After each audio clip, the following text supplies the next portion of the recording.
Efficiency is often seen as discipline, but efficiency means you do a lot of stuff. But effectiveness means you do important stuff.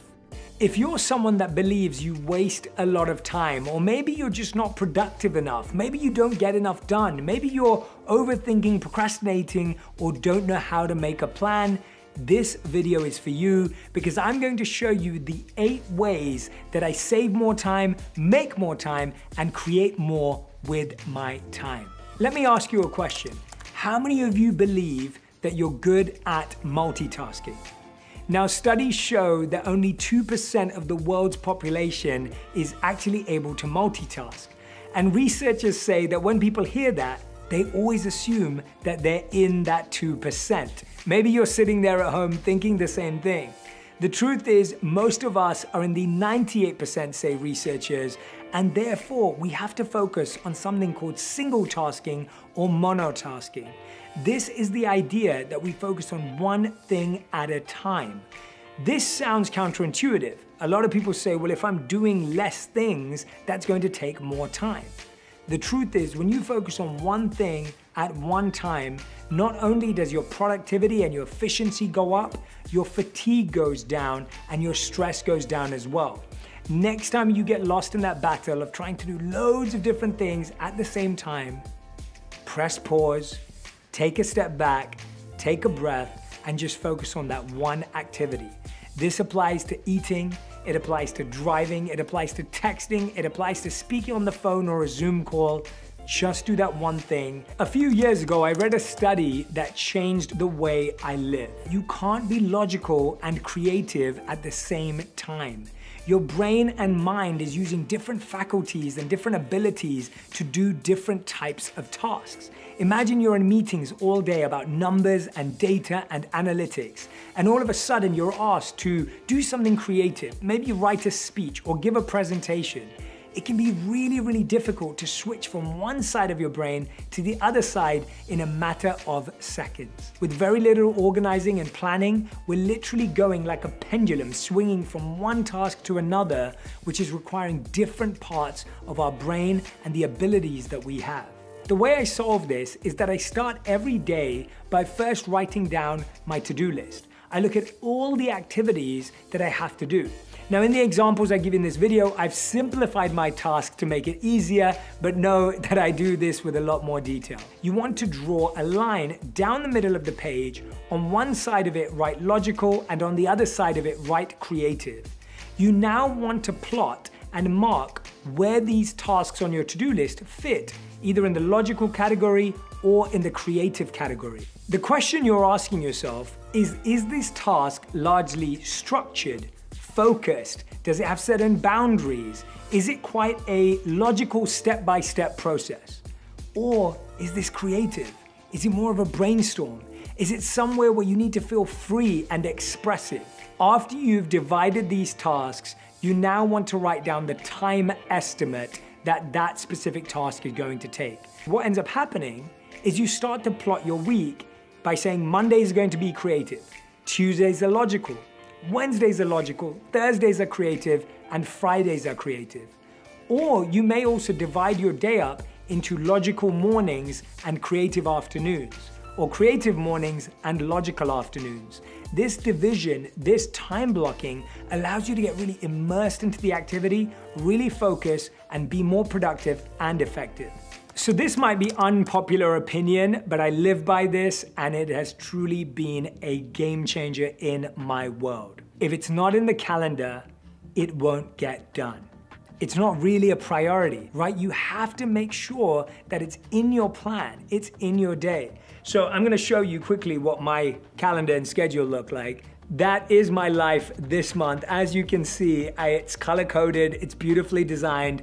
And as I flick through this, what you'll realize is that every single day I have everything from workout time to meal times to scheduled off time all in my calendar. What this allows me to do is it helps me prioritize both personal and professional commitments and helps me see both things in the same place. If you haven't put something in your calendar, even if it's something social, I promise you, you'll either forget it or you won't plan effectively around it. When I know I have a really big podcast or a really big interview, or if I know that I have a big deadline on a day, I don't then surround that day with other difficult and challenging tasks. Sometimes I'll start my day with the most challenging task of the day because I feel that I need to start with a challenge. And sometimes I'll actually put it as the last most challenging task of the day because actually I want to build that momentum. When you have a schedule, you get context around how you feel. That way you manage your mental health and well-being a million times better and you do more with less time. Tell me how many times you've experienced this.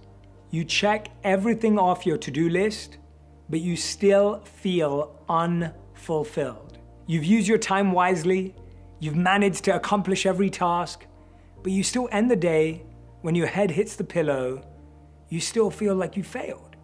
You still feel like you didn't quite achieve something. I realized that this happened to a lot of top performers, and it was because they weren't asking themselves, what do I need to do today that will make me feel like today has been a good day? You don't think that today's a good day because you did everything you wanted to do. You have to feel like it's been a good day. So I do this activity every single day where I ask myself the question, what do I need to do today that will make me feel like today has been a success? For you, it may be reading your children a bedtime story. It may be making sure that you made 10 minutes to meditate. It may be that you had got a workout in or you had your green juice. It has to be something simple that's easily repeatable on a daily basis, but that you prioritize doing it. Writing down what you did every day gives you ideas for the future as well, and plotting it out in this way makes it really, really simple to remember what you could try on another day. How many of you feel like the months are just passing by, and it's crazy to believe that we're over a quarter of the way through the year? But this is what happens when we don't have really clear goals, targets, and tasks. This approach has really helped me manage my time better. I have big monthly goals, I have 4 weekly targets, and I have 1 daily task. The 1 daily task is the baby step towards the weekly target, and the weekly target, added up, all 4 of them, leads to the big monthly goal. So what you're doing here in essence is breaking down something that feels quite unachievable, impossible to do, and quite challenging into small, manageable chunks. Sometimes you can be sitting there thinking, wow, I don't know how I'm gonna get that done by the end of this month. If you've ever felt that way, use this model. First, come up with how can you break that big goal down into 4 separate tasks. Once you have these 4 weekly targets, now all you need to do is divide each weekly target into a daily task. So basically, you end up working on something daily that you achieve weekly, which helps you achieve something monthly. Now you've completely deconstructed this impossible, unachievable idea into something very simple and manageable. Now, I know I said to you earlier that you should focus on single tasking, not multitasking, but here's a way that you can actually get more out of the same time. I learned this from my good friend Arianna Huffington, who speaks about habit stacking. Now, we all have habits in our life that we do every single day without even thinking about it. We're driving around town. We're cooking every single day. We may be on a walk. These are great times to immerse in those activities for sure. When you're driving, to be fully present. If you're going on a hike, to be really there within nature. And if you're cooking, to be really present with the scents, the sounds, and all of the different colors that may be there. But if you're someone who can do some of those things pretty comfortably, you can also add a stack of a habit. So for example, you may be someone who listens to an audiobook while driving. You may be someone that listens to a podcast while cooking or while you're on a hike or walking the dog. It's okay to habit stack in those scenarios to get more out of the same amount of time. I wrote about this in my book. It's called Location Has Energy, Time Has Memory. When you do something in the same place every day, at the same time every day, that space builds an energy and that time builds a memory. What does that mean? When you've done something in one place, like meditated in the same place for a considerable amount of time, that space takes on a meditative energy and frequency. It becomes easier to do that activity in that place. And similarly, when you do something at the same time every day, that time has a memory. your body, your mind remember that, and therefore it becomes easier to do. Divide your home, even in corners. I remember when my wife and I lived in a 500 square foot apartment, and literally every corner of that room was divided into a meditation corner, a social corner, a work corner, and an eating corner. Even that differentiation allowed you to keep the energy of that space sacred and appropriate for what you want to do. The challenge today is we eat where we're meant to sleep. We sleep where we're meant to work, and we work where we're meant to eat. So we've confused the energy of our environment. That's why we're sitting in bed and can't sleep, because we do so many different activities there. Remove that energy from the bedroom, place it where it needs to be, and allow yourself to see how you use your time more effectively in that place. A lot of people think sleep is a waste of time. I don't. Getting good quality sleep is integral to making more out of the time you have when you're awake. I consistently sleep for 8 hours a night, and I'm really happy about it because I know that it allows me to perform better mentally and physically throughout the day. One of the things I will add though is that you want to be sleeping before midnight. The sleep before midnight is extremely powerful and is really critical for the HGH, the human growth hormone, to be activated. So if you're sleeping at 9 p.m. and you're getting those 3 hours before midnight, that's extremely powerful, or even 2 if you're sleeping at 10 p.m. So getting 7 to 9 hours of sleep per night is critical to being productive with your time when you are awake. Don't fall into that trap or that habit to believe that you should be sleeping less to do more with your time. How many of you find it difficult to start something new?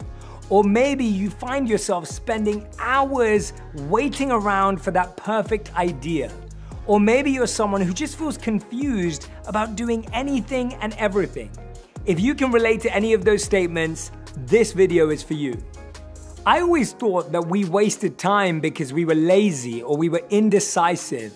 And while some of these things may be true for you, there actually is a deeper reason why we feel that way. And today I'm going to introduce you to 3 ideas that are going to help you break through them. One of my favorite books is called Flow.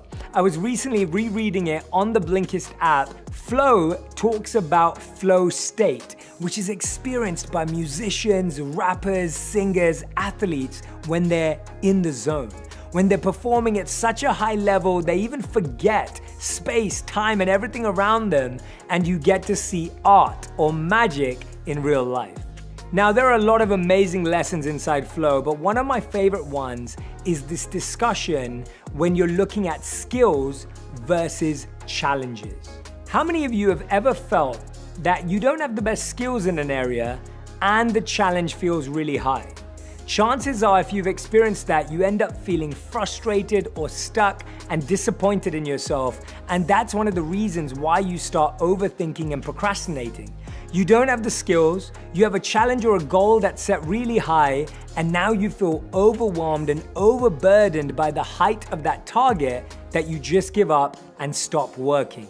Sometimes we have the opposite experience, where our skill is really high, but actually we haven't looked at our challenges. We've been doing the same thing over and over again. We've been repeating the easy win. And in that situation, we sometimes feel bored, lost, or confused. We feel like our life doesn't have meaning, it doesn't have purpose, and there's nothing exciting or thrilling about the work that we do. The author goes on to say that flow is achieved when our skill meets our challenge. So when we really want to experience that flow state, being in the zone, feeling that momentum, feeling that energy, thriving, we have to make sure that our skill and challenges match. Are we feeling frustrated and stuck because our skills are too low and our challenges are too high? Or are we feeling bored because our skills are too high and our challenges are low? In either case, we want to focus on either increasing our skills or increasing our challenge. That helps us focus on the area that we actually need to have an impact, and we stop wasting time with all the distractions. So now, instead of procrastinating and overthinking, we start focusing on a list of things that can help us improve our skills. You have books, coaching, mentors, communities, courses. All of these are phenomenal ways to start learning. Now, if you're someone who needs to increase your challenge can be increased Through networking. I remember when I used to speak or get invited to speak at colleges and schools. I love that experience. I still do it today whenever I can. But at one point I realized I wanted to stretch my comfort zone. Then I started working with corporate companies because I really wanted to help organizations build new models of thinking. Today, I work with so many Fortune 500 companies and enjoy the experience deeply, but I also wanted to extend my challenge beyond that. I started speaking on stages. I started speaking at my own events. What I found is that you can extend your challenge by increasing your goals or targets, or by changing the scale or the depth. Sometimes we challenge ourselves by trying to affect more people, do more things, and sometimes we challenge ourselves by going deeper in the areas we're already in. And finally, a new way of challenging yourself is a new industry. When you think about someone like Michael Jordan, who went off to play baseball, or you think about Steve Jobs, who went into movies and Pixar and animation, people have challenged themselves across industries when they've truly mastered their field. So the question I want you to answer is this: instead of procrastinating and overthinking, do you need to work on your skills or do you need to work on your challenges? And you'll know where to start. Another book that's had a big impact on the way I think is called The Organized Mind by Daniel Levitin. Now, I read this book a long time ago, but I've been using the Blinkist app again recently to dive back into the key themes of this book, and the blinks have been so useful. What I love about Blinkist is that I hadn't read Flow or The Organized Mind for quite a while. Whilst I do have the real books, I also wanted to get a quick summary and a quick update again.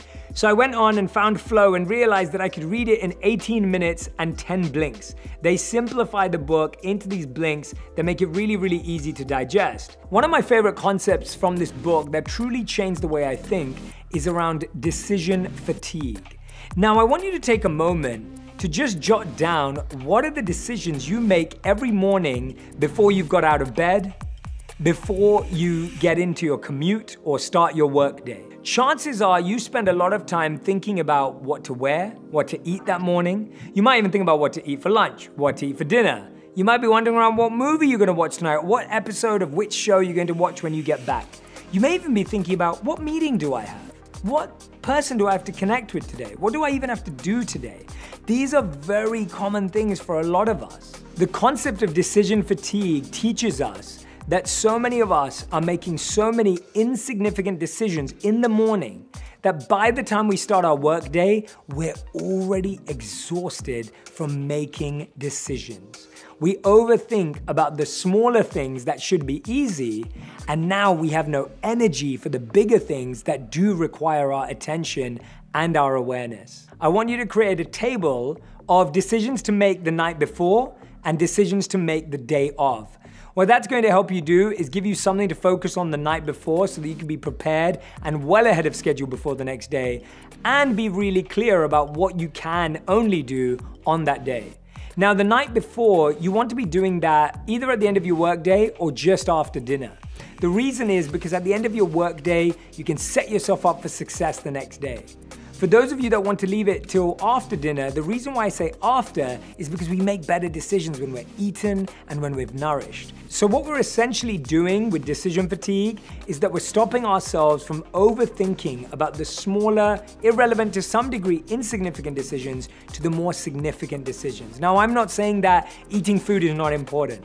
I'm not saying that what you wear every day is not important. I take pride in what I eat and what I wear, but when I've meal prepped, when I've made a plan a week in advance, when I've made it simple for myself, my brain gets capacity and space to make these big decisions. A really great example of this is Mark Zuckerberg, Barack Obama, and others who've been known to wear the same suits or the same clothes again and again on repeat. Now, this is something I personally had first-hand experience of living as a monk. Every day we woke up and we wore robes. We had 2 sets, one to wear, one to wash. It simplified that energy in the morning. Now today, of course, I don't wear robes, I'm not a monk anymore, and I have a wardrobe that I enjoy, but inside of it, I have many different things, but I have them in many different colors. That way, I still have somewhat of a uniform that simplifies that, or I make a decision the night before. This third model changed my life the first time I heard about it. It's called the DISC model. The DISC model was founded by William Marston, I believe, in 1928. What it does is that it breaks down all of our personalities into 4 types: dominance, influence, compliance, or steadiness? You can do a full test online, but I'm going to give you 2 questions to help you figure out which category you fall into. Are you more outgoing or are you more reserved? Now, neither of these is an advantage or disadvantage. Neither of them makes you better or worse. We all just have a natural inclination. An outgoing person is the life of the party. They're dragging everyone onto the dance floor. They're the one directing the conversation. A reserved person may be as confident, but they're more likely to get into a one-to-one discussion. They're more likely to have an intimate conversation on the side. They're observant and listening carefully. The second question is, are you more people-oriented or task-oriented? People-oriented people are thinking about people's experiences. Are people having a good time? Are they engaged? Are they enjoying themselves? Task-oriented people are like, Jay, you've got 5 minutes before this video ends and the camera battery dies and we're not so sure if this mic's gonna last, right? Like, they're thinking about the task. They're focused on making sure that everything about the task is taken care of. I think about people and tasks, but I think about people first. You are one of 4 things. You're either outgoing in task, which makes you a D type. You are outgoing in people, which makes you an I type. Or you're reserved in task, which makes you a C type, or you're reserved in people, which makes you an S type. So D types are doers. They get stuff done, they make plans, they keep schedules, they have deadlines. They get results fast. The I type, the influential, these people are ideators, they're inspirers, they influence people, they persuade people, they're great negotiators, they're great speakers, and these people are really good at talking. Now we have the compliance. These people are cautious, they're calculative, they're quality oriented. They want to make sure that things work and that things happen on time and that they're as perfect as they can be. They focus on being perfectionists. These are the people that send you emails telling you you have spelling mistakes in your emails. We need them, they make things work. And finally, steadiness. These people are supportive, they're helpful, they care about people, they have a high emotional intelligence and a high sensitivity towards people's feelings. What I love about this model is that it shows us how everyone is needed to build an effective team, to build an effective company, to have an amazing family. Without the D types, we'd never get things done. Without the I types, we'd never be enthusiastic and energetic. Without the C types, things may not work best. And without the S type, people wouldn't feel satisfied and content. It's so important that we understand all 4. As Einstein said, everyone's a genius. But if you judge a fish by its ability to climb a tree, it will spend its whole life believing that it's stupid. Many of us overthink and procrastinate because we're operating in a different lane. We're trying to be an I type when we're a D type. We're trying to be a C type when we're an S type. We're trying to be something we're not, and that drains us. Focus on your strengths, outsource your weaknesses and develop the skills in between, and watch how your life changes. There's a great conversation between Steve Jobs and Steve Wozniak. Steve Jobs, the brand of Apple, Steve Wozniak, the tech behind Apple. And in this conversation, Steve Wozniak looked at Steve Jobs and he said, "What do you even do? You're not an engineer, you're not a marketer, what do you even do?" And Steve Jobs in Steve Jobs fashion replied, "Musicians play their instruments, I play the orchestra." Now, although that statement was very bold, what it was talking about was this really subtle point that he understood his role. He understood that he was able to bring it all together and get it to work in harmony to create magic. This understanding and recognition that you have a genius, you have potential, you have a skill that only you have and that you can bring. So don't overthink and procrastinate about who you're not like or how you're not like that person that's doing what you want to do. Focus on the skills you do have and start there. Every weekday, I wake up at 6 a.m. I haven't set an alarm for a long time, but I know that my body will naturally wake me up based on the routine that I've created. I usually sleep for about 8 hours a night, and I'm very grateful to have that much time, and I prioritize sleeping at about 10 p.m. every single day.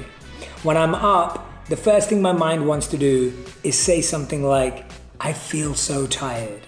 I've got so much to do today." And I, as soon as I wake up in that moment, rewire and reprogram it to say, "I am happy, I am healthy, and I am healing." That simple internal affirmation and statement rewires how I feel about what I have that day.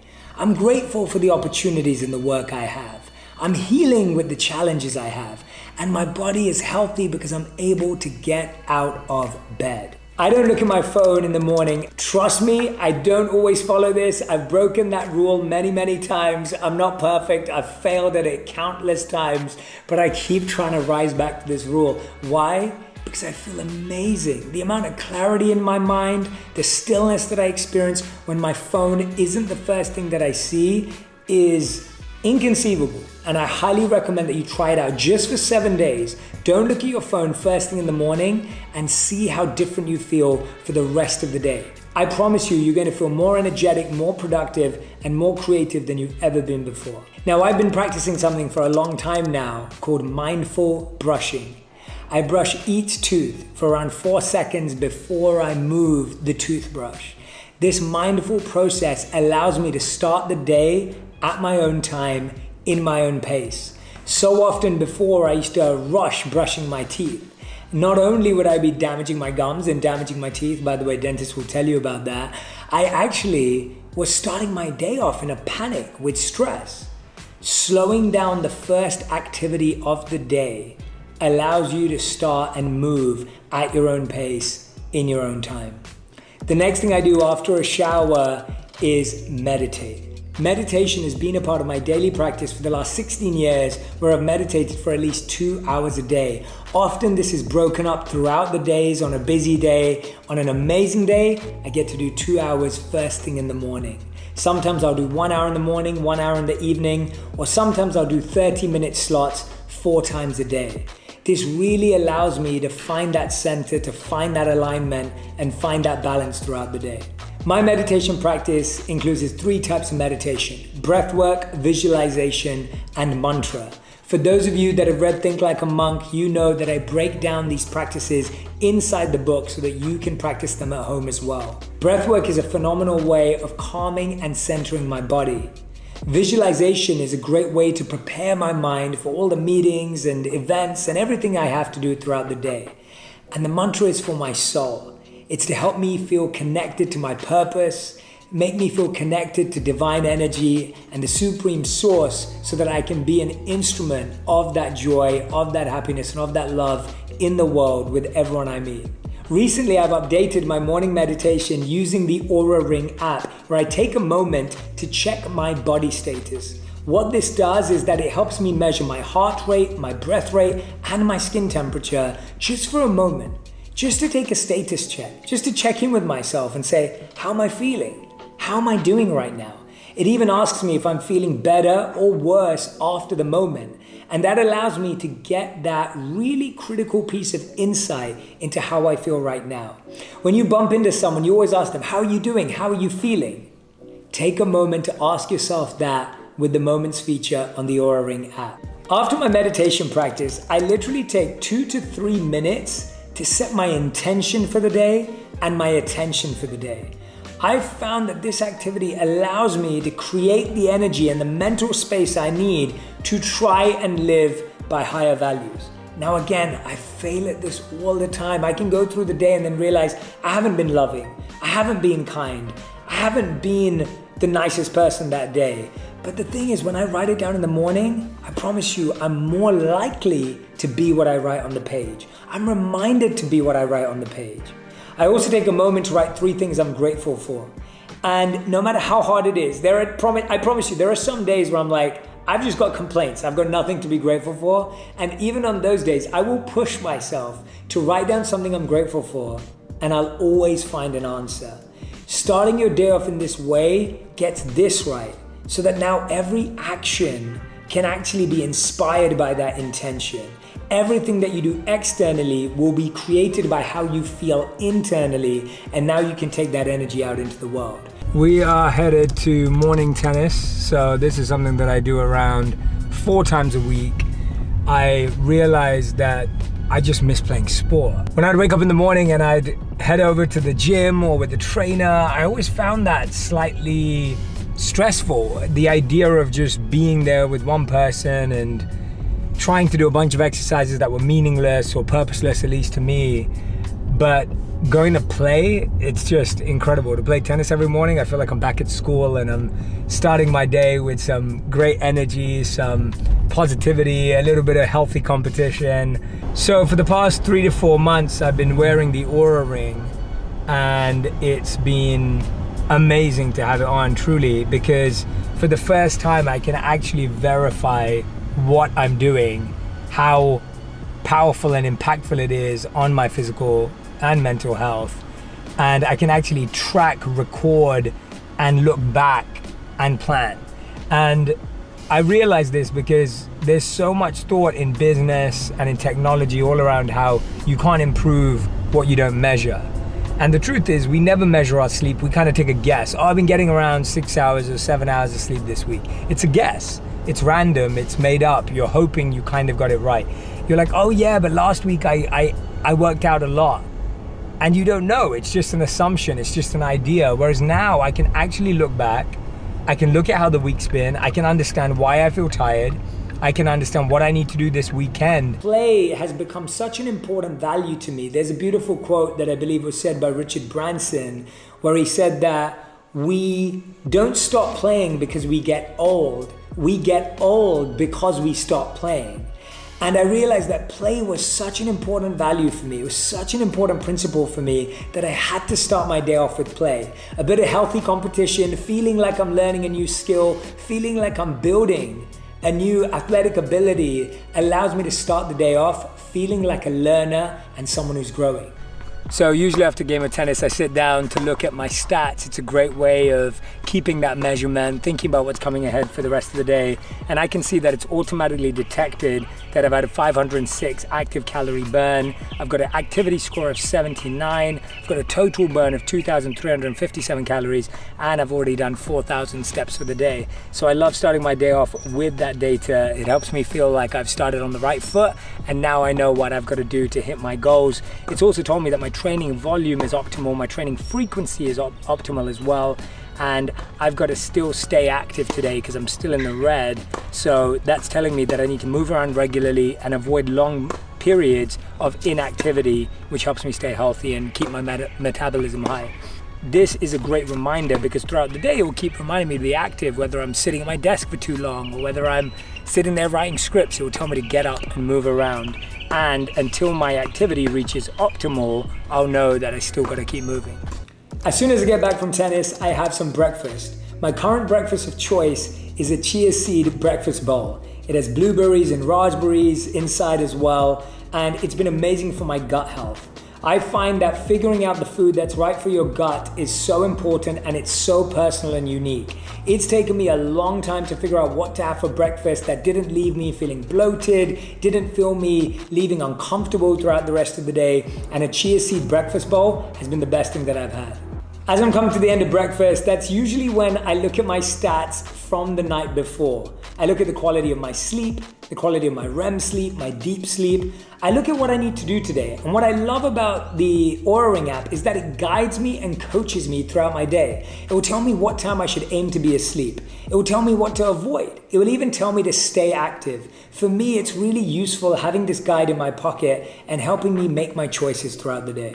And then I sit down for my favorite cup of herbal tea. Usually it's a fresh mint, and for me, having a warm cup of herbal tea allows me to again start grounded. I love the scent, I love the feeling of the warmth inside of my body, and I love the cleansing effect that it has. And so this is where I am. Now, all of these habits have had a huge impact on my life, and that's why I'm sharing them with you. Again, I'm not getting them all right all the time. There are days where things get changed or missed or skipped, but I'm always trying to get back to this idea. In this video, I'm going to guide you through the 6 productivity habits for working from home or if you're back in the office. Either you're someone who finds it hard to get motivated and productive and be effective throughout the day. You get distracted or stuck or lost. Or maybe you're someone who's ticking off everything from your to-do list but are feeling drained, fatigued, and dissatisfied at the end of the day. If either of those are you, this is the video to watch. The first piece of advice I'm going to give you is really simple. Plan for a commute. Now, for those of you that are working from home, you may be wondering, this doesn't apply to me, Jay. Well, actually it does. What I find is that if you create a 10 to 15 minute commute in your day, and instead of diving straight into work, waking up out of your bed, walking to your kitchen table, you actually take a walk around the block. You're basically tricking your mind to feel like you're going somewhere. One of the reasons why we're all feeling so encaged and so enclosed is because we don't feel like we're changing environment. We don't feel like we're moving from place to place like we were before. So if that's your case, I want to make sure that you find 10 minutes at the beginning and the end of the day to go to work and come back from work, and use that as time to actually dive into a podcast, an audiobook, or a blink on Blinkist, whatever works for you, to give yourself some time to prepare for work. Now, this second tip I've recommended to a lot of corporations, and they've found it life-changing and so useful. I want you to start creating a 5-minute gap between each and every meeting in your schedule. So if a meeting finishes at 10 a.m., the next one starts at 10:05. I don't want you to schedule any meetings back to back from this point onwards. You may think 5 minutes is not a lot of time, but that 5-minute gap can be life-changing. Here's how. When you take out time between each meeting, you get that really important time to decompress and prepare for the next meeting. You're now not shifting your energy from one thing to another thing to another thing straight away and feeling like you're just stressed in between, not even getting time to comprehend what the next meeting is about. I've got 5 habits for you that you can do across 5 minutes that are going to keep you feeling productive, effective, and focus on your well-being throughout the day. The first one is water. It is so important that we take a moment to rehydrate between meetings. It's so important to stay hydrated because we need to be drinking around 2 to 3 liters a day. And when we're doing that, it boosts our brain function, it allows us to feel clearer, it's fantastic for making us feel energized throughout the day. The second thing you're going to do in your 5-minute gap is walk around. This could be in your bedroom, in your kitchen, wherever you get a moment.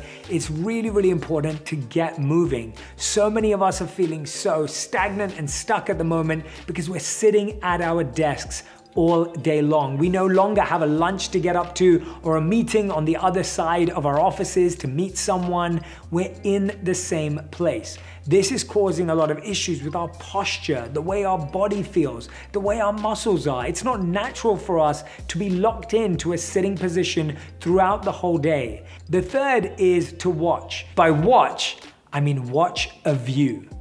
A window. Look out of a window. Look into the sky. Take a step out for a moment and get some fresh air. It's so important that we look out into the distance. We've got so used to just staring at screens and devices and books and schedules that are right up in our face that we're not giving our eyes the opportunity to look out into the distance. Now, this fourth one's a little more interesting and you may need a little bit more time for it, but it's the idea of wonder. Allow your mind to wonder, allow it to think of a new idea, to be creative, to think about something unrelated. This is where creativity comes from. This is where that feeling comes from that you're innovating, that you're allowing your mind to connect dots that otherwise you might seem as disconnected.